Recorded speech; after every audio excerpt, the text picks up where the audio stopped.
Hello दोस्तों, स्वागत है आप सभी लोगों का राजस्थान एकेडमी पर। मैं प्रवीण सिंह आप सभी लोगों के साथ में। जैसा कि आप सभी लोग जानते हैं, लगातार फर्स्ट ग्रेड एग्जाम के लिए जो फर्स्ट पेपर होता है उसके अंतर्गत मैथमेटिक्स जो आती है आपकी, जिसमें नंबर सिस्टम है, आपका मेंसुरेशन है, स्टैटिक्स है और रीजनिंग वाला पोर्शन रहता है, उसको अपन कंप्लीट कर रहे हैं। जिसके अंतर्गत आप लोगों को मैंने विभाज्यता के नियम वगैरह पढ़ा दिए थे और आप लोगों को ये बता दिया था कि नंबर सिस्टम के अंदर रैशनलाइजेशन नंबर्स क्या होते हैं और आपका डिवीजन थ्योरम वगैरह क्या है, इन सभी को पढ़ चुके हैं। आज अपन पढ़ने जा रहे हैं पॉलिनोमियल के बारे में, यानी कि जो बहुपद है उसके बारे में और बहुपद के शून्यकों के बारे में। आप लोगों को एक बार बता दूं मैं कि मैंने natural, rational, irrational number, real numbers और उनका डेसिमल एक्सपेंशन, अपने पास पूरा सिलेबस है मेरे पास, मैं देख के बता देता हूं आपको। ऑपरेशन ऑन रियल नंबर पढ़ा दिया और आपके law of exponent for real numbers complete हो चुके हैं। Rational number and their decimal expansion हो चुका है। आज अपन पढ़ने जा रहे हैं जीरोज ऑफ पॉलिनोमियल यानी बहुपद के शून्यक के बारे में। आप लोगों को जैसा कि पता चल चुका होगा अभी तक कि आप लोगों के सिलेबस में थोड़ा सा चेंज किया गया है। जो सेकंड पेपर में साइकोलॉजी का पोर्शन था वो फर्स्ट पेपर में शिफ्ट हो चुका है और जो फर्स्ट पेपर और सेकंड पेपर की अलग अलग 40% की अनिवार्यता थी उसको खत्म कर दिया गया है। एग्रीगेट 40% लाने हैं और जो सेकंड पेपर का साइकोलॉजी पोर्शन था वो फर्स्ट पेपर में आ चुका है। इसका मतलब अब सीधी सी बात है कि आप लोगों को साइकोलॉजी पढ़नी तो है ही, है ना। ये तो भूल ही जाना कि नहीं पढ़नी है। और दूसरी बात, जब फर्स्ट पेपर में शिफ्ट हुई है तो ऑब्वियस सी बात है कि उसके एक दो क्वेश्चंस ज्यादा आ जाएंगे और कोई फर्क नहीं पड़ने वाला है। बाकी सिलेबस वो का वो ही है। ठीक, चलिए अब बात करते हैं अपने मैथमेटिक्स में। तो नंबर सिस्टम टॉपिक में अपन जो आज पढ़ने वाले हैं वो पढ़ने वाले हैं बहुपद के शून्यक कैसे निकाले जाते हैं, बहुपद क्या होते हैं। और आज की क्लास नंबर है अपनी 15। इससे पहले जो अपनी क्लासेस हैं वो 14 क्लासेस हमारे यूट्यूब चैनल पर प्लेलिस्ट के अंदर अवेलेबल है, आप देख सकते हैं और अपने नोट्स बना सकते हैं। चलिए तो हेडिंग डालिएगा आज की आप अपने कॉपी के अंदर, बहुपद के शून्यक। बहुपद के शून्यक यानी कि जीरोज ऑफ पॉलिनोमियल की अपन बात करने वाले हैं। अब जीरोज ऑफ पॉलिनोमियल से पहले थोड़ा सा जान लेते हैं कि बहुपद क्या होते हैं, क्योंकि इस प्रकार के क्वेश्चन आए हुए हैं। एक कुछ 4-5 इक्वेशन दे देते हैं और पूछ लेते हैं निम्नलिखित में से बहुपद कौन सी है कौन सी नहीं है, चर क्या होते हैं, शून्यक क्या होते हैं, ये थोड़ी सी चीजें जान लेते हैं। तो पहले बात करते हैं बहुपद के बारे में कि बहुपद है क्या। देखिए बहुपद का मतलब बेसिकली तो पॉलिनोमियल का मतलब ये हो गया कि ऐसा व्यंजक होगा जिसके पास में एक से ज्यादा तो पद होंगे और जो पद होंगे उसके अंदर जो एक्स है, वाई है, जेड जो भी आ रहा होगा उसके ऊपर जो घात आने वाली है वह घात हमेशा क्या होगी, पूर्ण संख्या होगी। क्या होगी, पूर्ण संख्या होगी, यानी होल नंबर होगा। 1 2 3 4 5 6 7 8 9 10 इस प्रकार का कोई ना कोई एक नंबर होगा। समझ में आ गई बात।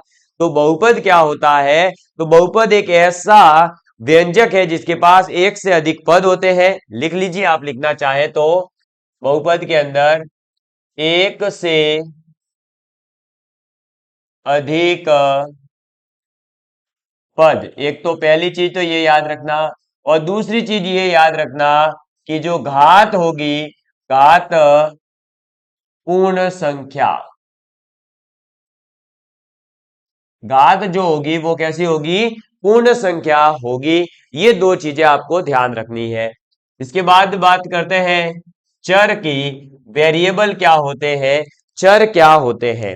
तो देखो आप लोग चर को ऐसे याद रखना कि आपके घर पर भैंस, गाय, बकरी ऐसे प्रकार का कोई ना कोई जंतु जो है होगा, वह जंतु जब चरता है तो क्या एक ही जगह पर बैठे बैठे चरेगा, या वो चरते चरते इधर खाया, थोड़ा सा इधर घूमेगा, उधर घूमेगा, उधर घूमेगा, जंगल में घूमते घूमते खाता है।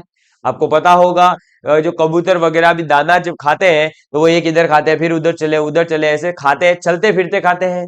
इसका मतलब क्या हुआ कि जो चीज चलती फिरती है, चल रही होती है, वो क्या करती है, अपना स्थान लगातार बदलती है। वैसे ही जब गणित के अंदर बात की जाती है तो गणित के अंदर ऐसे वस्तुएं या ऐसी चीजें जो अपना मान परिवर्तित करती है उनको चर कहा जाता है। क्या कहा जाता है? चर कहा जाता है। यहां पर कई बार हम ये गलती कर बैठते हैं कि हम ये मान लेते हैं कि एक्स वाई जेड ये तीन ही चर होते होंगे। नहीं, आप जो है अपने नाम के अनुसार, जैसे मेरा नाम प्रवीण है तो मैं पी को भी एक चर मान सकता हूं यदि मैं पी का मान लगातार बदलूं।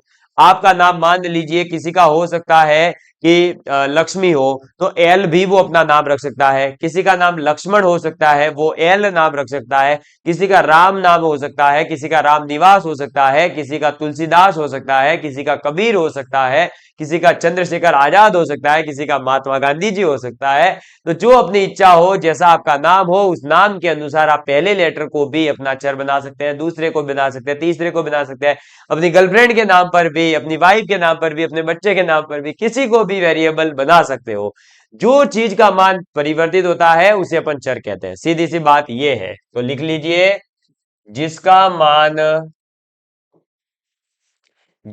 मान परिवर्तित होता है, परिवर्तित होता है। ठीक है, तो जिसका मान परिवर्तित होगा उसे हम चर कहेंगे। कैसे सर, अभी समझा देते हैं। देखिए उदाहरण लिखिए। मान लीजिए एक उदाहरण है कि x+3। क्या उदाहरण है? x+3 अपने पास एक व्यंजक आ गया, एक्सप्रेशन आ गया। इस x+3 के अंदर मेरी इच्छा कर गई कि मैं जो है x की वैल्यू एक बार तो रखू 1, एक बार रखू 3 और एक बार रखू -3। ठीक है, ठीक है, कोई दिक्कत नहीं, रखिए। अब देखो x की वैल्यू जैसे जैसे चेंज होगी क्या हो जाएगा, तो 1+3 कितना आएगा, 4 आएगा। इधर x की वैल्यू 3 है तो 3+3 कितना हो जाएगा, 6 हो जाएगा। और -3+3 कितना हो जाएगा, 0 हो जाएगा। ये बताइए कि इस एक्सप्रेशन, इस व्यंजक का मान किसके मान परिवर्तित होने पर परिवर्तित हो रहा है? तो इस व्यंजक का मान केवल और केवल इस x के परिवर्तित होने की वजह से ये देखिए अलग अलग मान दे रहा है। जबकि x+3, जो +3 है वो तो कांस्टेंट है, देखो सभी में +3 तो चला ही चला है। तो ऐसी संख्या जो बदलती नहीं है वो कांस्टेंट कहलाती है, नियतांक कहलाती है। और चर क्या होता है, जो अपना मान परिवर्तित करे। जैसे देखो x बराबर 1 था, x बराबर 3 लिया, x बराबर -3 लिया, अलग अलग लिए मान, अलग अलग मान आ रहे हैं। देखो x+3 का कभी 4 आ रहा है, कभी 6, कभी 0। तो ये जो आपका x हुआ यहां पर, ये क्या हो जाएगा, चर हो जाएगा। ठीक, तो अब ये मत रट्टा मान लेना कि x ही चर होता है, कोई भी हो सकता है। मेरी इच्छा कर गई तो मैंने मान लीजिए दूसरे उदाहरण में मैंने ले लिया p+1। तो अब यहां पर जो है आप p का मान अलग अलग रखिए, 1 रख लीजिए, -1 रख लीजिए और 2 रख लीजिए। 1 रखते ही देखो क्या आएगा, 1+1 2, -1 रखते ही 0, 2 रखते ही 3। तो अब वेरिएबल कौन हो गया, चर कौन बन गया, p बन गया। क्लियर? तो चर क्या होता है ये मुझे उम्मीद है कि अब चीजें समझ गए होंगे, क्योंकि ये छोटी सी चीज है, लेकिन जो है अगर हमने इसको अच्छे से नहीं समझा हो तो हमारा फिर जो है भाई साहब क्या कर देती है, ये हालत खराब कर देती है। तो चलिए इसको नोट डाउन कर लीजिए, फिर अपन आगे बढ़ते हैं। चलो अब जो है अपन बात करते हैं अपने किसकी, शून्यक की, यानी कि जीरो की बात करते हैं कि ये जीरो क्या होता है। अब लिखिएगा शून्यक।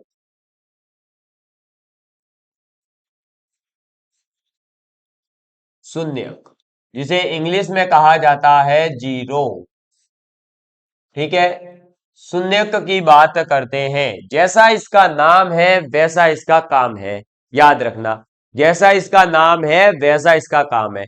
नाम क्या है, शून्य, तो इसका यही काम है कि यह क्या करेगा, बहुपद को शून्य बनाने की कोशिश करेगा। क्या करेगा कि बहुपद जो भी होगा उस बहुपद के अंदर उस चर का मान ऐसा रखेगा कि वह शून्य हो जाए, और जिस x के मान पर आपका बहुपद शून्य हो रहा हो उसी को उस बहुपद का शून्यक कहते हैं। जैसे अपन ने अभी जस्ट पीछे देखा था कि p बराबर देखो -1 पर ये हो रहा है 0, है ना।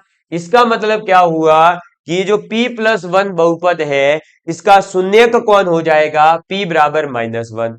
ऐसे ही x+3 जीरो हो रहा था, x बराबर -3 पर, ये देखिए हो रहा है कि नहीं, जीरो हो रहा है इस पर। तो इसका मतलब x+3 का शून्यक क्या हो जाएगा, x बराबर -3। इसका मतलब चर का वह मान जिस पर बहुपद का मान शून्य हो जाता है। ठीक है, चलिए बहुत ही बढ़िया, अच्छे से समझ गए हो तो लिख लीजिए। बहुपद बहुपद में बहुपद में चर का वह मान चर का वह मान वह मान जिस पर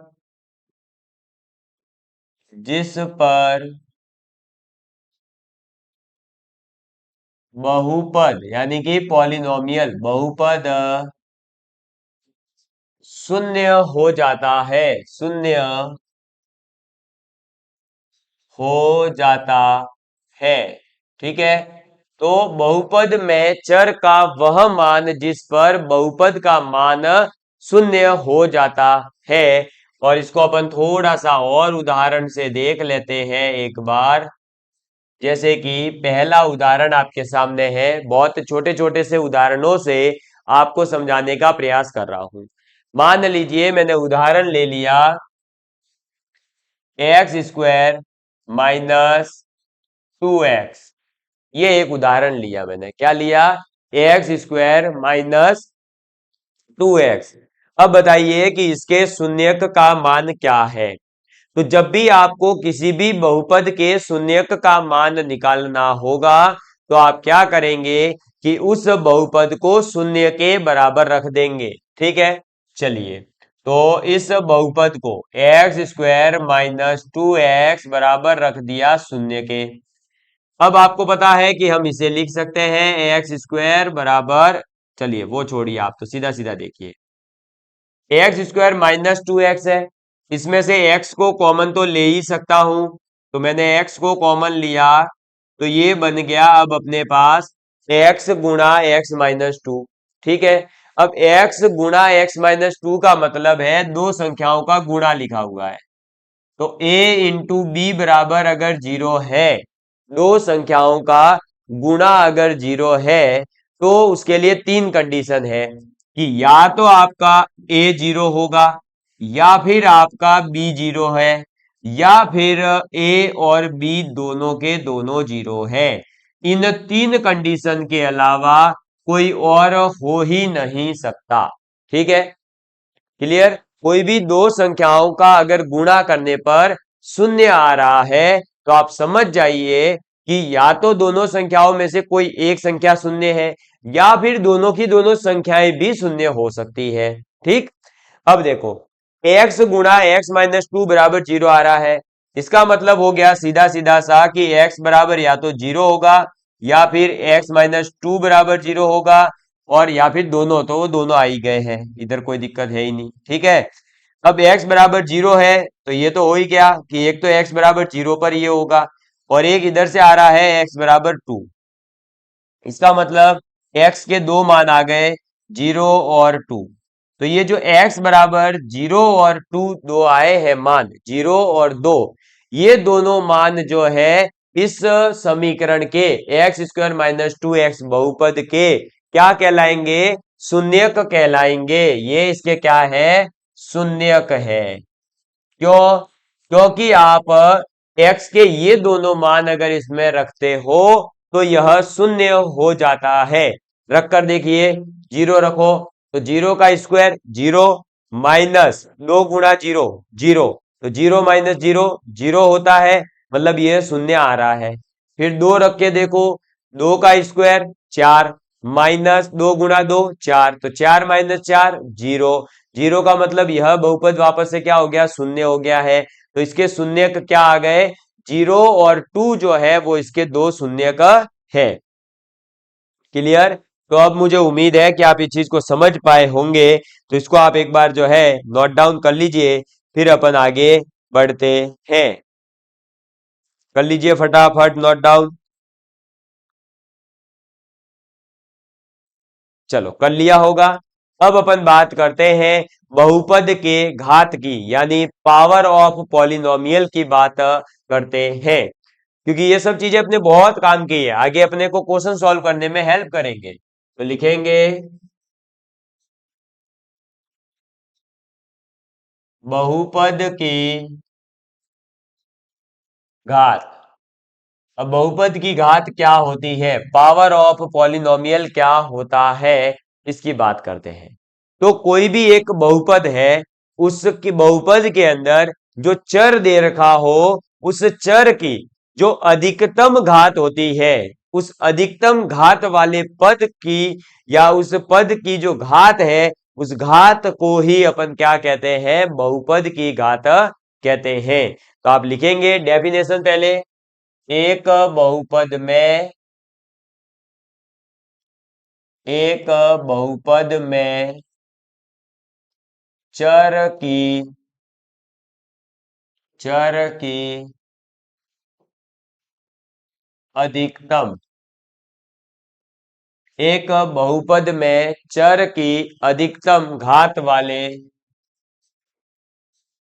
एक, ये तो घाल वाले हो गया, एक मिनट है ना। बहुपद अधिकतम घात वाले,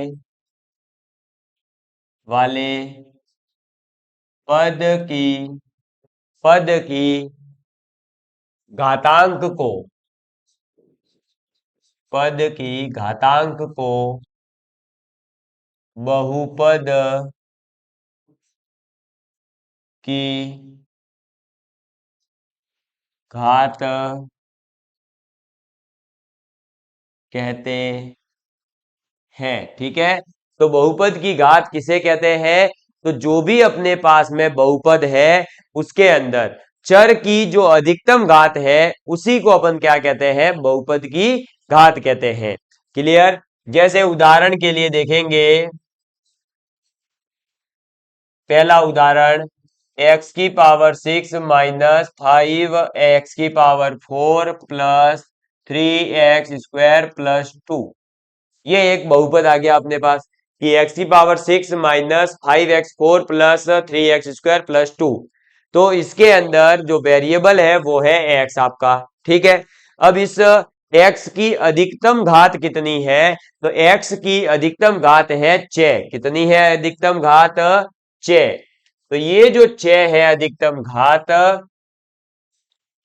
वो ही आपके बहुपद की घात कहलाएगी। तो बहुपद की घात कितनी हो गई, 6 हो गई। ठीक है, चलो इसके बाद में दूसरा और उदाहरण देखते हैं। जैसे अपने पास में आ गया 5y⁵ -4y⁴ + 3y⁵ + 2y⁵ y + 1 बराबर 0। ये इतना बड़ा अपने पास में एक पॉलिनोमियल आ गया, एक बहुपद आ गया। अब इसकी घात क्या है, तो इस बहुपद की घात भी कितनी है बताइए, तो सबसे ज्यादा घात दे रखी है y⁵ यानी कि इसकी घात देखते ही पता चल गया कि बहुपद की घात कितनी है, 5 है। समझ में आ गई बात। तो इस प्रकार से आपसे कभी कभी बहुत ही ज्यादा छोटा क्वेश्चन अगर पूछने की इच्छा कर गई आरपीएससी की, तो आपसे पूछ सकती है कि कोई बहुपद दे दिया जाएगा और उसकी पूछ लिया कि इस बहुपद की घात क्या है, यानी इस पॉलिनोमियल की पावर क्या है। ठीक है, तो जल्दी से इसको नोट डाउन कर लीजिए।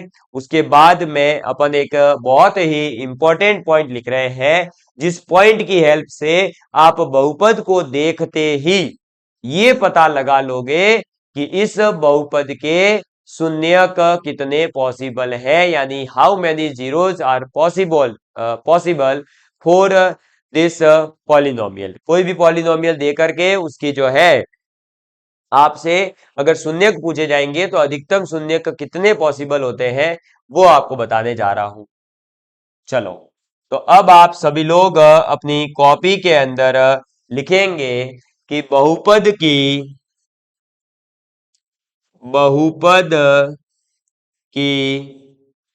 जितनी घात बहुपद की जितनी घात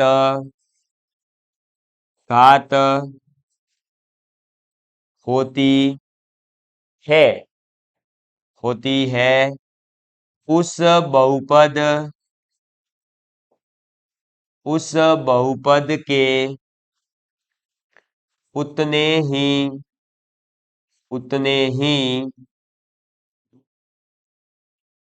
शून्यक यानी जीरोज होते हैं। ठीक है, तो बहुपद की जितनी घात होगी, जो भी आपके पास में एक पॉलिनोमियल होगा उसकी आप घात निकाल लेंगे। जैसे देखो अपन ने निकाली यहाँ 6, यहाँ पर 5। तो अब ये जो पॉलिनोमियल है अगर इनके शून्यकों की संख्या पूछी जाती है तो इसके शून्यक कितने होंगे? तो अधिकतम इसके शून्यक होंगे 6। इसके शून्यक कितने होंगे? तो इसके शून्यक हो जाएंगे 5। ऐसे आप जो है बहुपद की घात देख करके उस बहुपद के अधिकतम कितने शून्यक पॉसिबल है वो पता लगा सकते हो। आप इस पॉइंट को जरूर नोट डाउन करें, ये पॉइंट अपनी आगे हेल्प करेगा, इसलिए इसको तो जरूर से रट्टा मार लीजिएगा। ठीक है, जल्दी से फटाफट फिर अपन आगे बढ़ते हैं ताकि आप लोगों को जो है इंपॉर्टेंट कुछ महत्वपूर्ण सर्व समीकाएं हैं यानी इंपॉर्टेंट आइडेंटिटीज है वो हमें याद होगी, तो इस चैप्टर के अंदर अपने को काफी हेल्प मिलेगी। ठीक है, जल्दी लिखिएगा इसको फटाफट।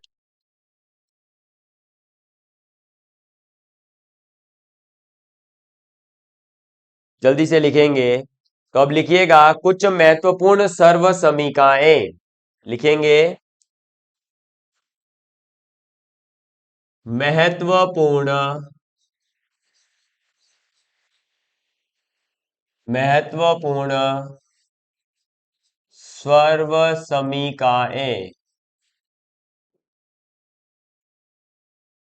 महत्वपूर्ण सर्व समीकाएं। अब सबसे पहली जो सर्व समीका आती है, सबसे पहली जो आइडेंटिटी आती है वो आपके आ जाती है a प्लस बी का स्क्वायर बराबर A square plus 2ab plus B square. बहुत काम की आइडेंटिटी है, इससे जो है बहुत से अपन छोटी छोटी चीजों को सॉल्व करने में हेल्प करेगा। a माइनस बी का स्क्वायर है तो वो हो जाएगी A square minus 2ab plus B square. इसके बाद में तीसरी आप लिख सकते हैं A square minus B square. A square minus B square क्या हो जाएगी? ए प्लस बी गुणा ए माइनस बी। ठीक है, चलिए इसके अलावा आप याद रख सकते हैं चौथे नंबर पर ए प्लस बी का square plus A minus B का अगर स्क्वायर हो, क्या हो? ए प्लस बी का स्क्वायर और ए माइनस बी का स्क्वायर इन दोनों को जोड़ दिया जाए तो आ जाती है twice of A square plus B square. पांचवें नंबर पर आपके आ जाती है ए प्लस बी का स्क्वायर अगर माइनस किया जाए ए माइनस बी के स्क्वायर से तो क्या हो जाएगा? देखो ए स्क्वायर से ए स्क्वायर, बी स्क्वायर से बी स्क्वायर कट गया, लेकिन आ जाएगा क्या? 4ab। इसके बाद 6 नंबर पर अपने पास में जो प्रॉपर्टी आती है वो आ जाती है ए प्लस बी का क्यूब। क्या आ जाती है? ए प्लस बी का क्यूब। अब ए प्लस बी का क्यूब क्या कहता है? A cube plus B cube plus 3ab into A plus B. Clear? इसके अलावा नंबर 7 पर आप लिख सकते हैं ए माइनस बी का क्यूब। ठीक है, लिख लीजिए ए माइनस बी का क्यूब क्या हो जाएगी? A cube minus B cube minus 3ab into A minus B. ठीक है, याद रखना ये बहुत काम आने वाली है, इसलिए इनको तो याद करते ही चलना। फटाफट लिख लीजिए। लिख लिया। इसके बाद 8वें नंबर पर लिख लीजिए ए क्यूब प्लस बी क्यूब। क्या लिखेंगे? ए क्यूब प्लस बी क्यूब क्या हो जाएगी? वो हो जाएगी ए प्लस बी गुणा A square minus A B plus B square. ये लिख लीजिए जल्दी से। चलो, ऐसे ही आप है ना ए क्यूब माइनस बी क्यूब को भी लिख लीजिए। चलो, इधर ही लिख लो 9th नंबर पर। ए क्यूब माइनस बी क्यूब, तो ए क्यूब माइनस बी क्यूब क्या हो जाएगा? वो हो जाएगी ए माइनस बी गुणा A square plus A B plus B square. ये लिख लीजिए। चलो, ये 9 फॉर्मूले जो है आपको बहुत अच्छे से याद होने चाहिए। इसके साथ साथ एक 10वां और लिख लीजिए इंपॉर्टेंट।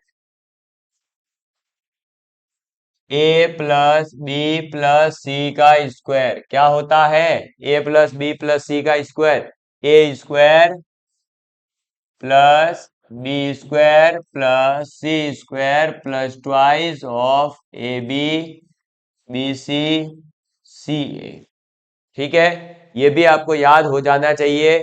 ये बहुत काम की चीजें हैं अपने आगे तक, ना केवल इस एग्जाम में बल्कि किसी भी एग्जाम को आप दोगे और अगर आपके मैथ सिलेबस में है तो ये चीजें तो काम आती ही आती है। ठीक, चलो, और मैं एक बार देख लेता हूं कोई फॉर्मूला अगर रह गया होगा तो वो भी लिखवा देता हूं। हाँ चलो, एक और लिख लीजिए 11वें नंबर पर।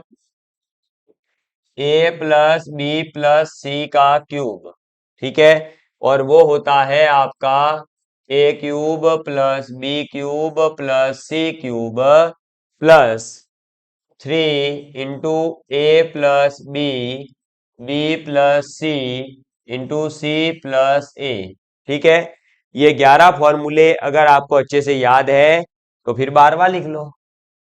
ये लास्ट है ना, बस अब 12वां फॉर्मूला लास्ट है, और ये है A cube plus B cube plus C cube minus 3 ABC है, तो ये बराबर होता है A plus B plus C गुणा A square plus B square plus C square minus A B minus B C minus C A. Clear? बस इतने फॉर्मूले लिख लीजिए, और इन सभी फॉर्मूलों को आपको रट्टा मार करके आना है एकदम अच्छे से। जिसको ये सभी फॉर्मूले याद हो गए 12 के 12, वो यकीन मान के चलिए कि पॉलिनोमियल का कैसा भी क्वेश्चन आ जावे, क्योंकि पॉलिनोमियल के जो क्वेश्चन आते हैं उनमें एक ही प्रॉब्लम आती है, और वो प्रॉब्लम आती है इन सभी फॉर्मूलों की। अगर ये फॉर्मूले अच्छे से याद है तो आप क्वेश्चन देखते ही समझ जाओगे कि इस क्वेश्चन को कैसे सॉल्व कर सकते हैं। और जब आपको यह समझ में आ गया कि यह क्वेश्चन इस प्रकार से सॉल्व हो जाएगा तो फिर कहां दिक्कत आने वाली है? सीधी सी बात है। ठीक है, तो आपके लिए जो है फर्स्ट ग्रेड की वैकेंसी बहुत जल्दी घोषित हो सकती है, इसलिए आप अपनी प्रिपरेशन को जो है निरंतर रूप से जारी रखें और लगातार पढ़ाई करते रहे, क्योंकि वैकेंसी जो है जारी होगी ये फिक्स है। और इनका अब की बार जो है देखिए, लास्ट वैकेंसीज भी आपने देखा होगा कैसे टाइम से टाइम पर सभी चीजें होते गई थी, वैसे ही इस बार भी सभी चीजें पहले से ही जब एग्जाम डेट वगैरह घोषित हो रही है तो सीधी सी बात है कि सरकार कुछ न कुछ तो इस पर कार्रवाई कर रही है। केंद्र सरकार भी जो है पेपर लीक के मामले में देखिए, आप देखा होगा कि 15-20 पॉइंट जो है उनको अगर नकल में पकड़े जाते हैं तो सजा वगैरह का प्रावधान लाया गया है, जिसे लोकसभा से पास कर दिया गया है, अब राज्यसभा में पेश किया जा रहा है।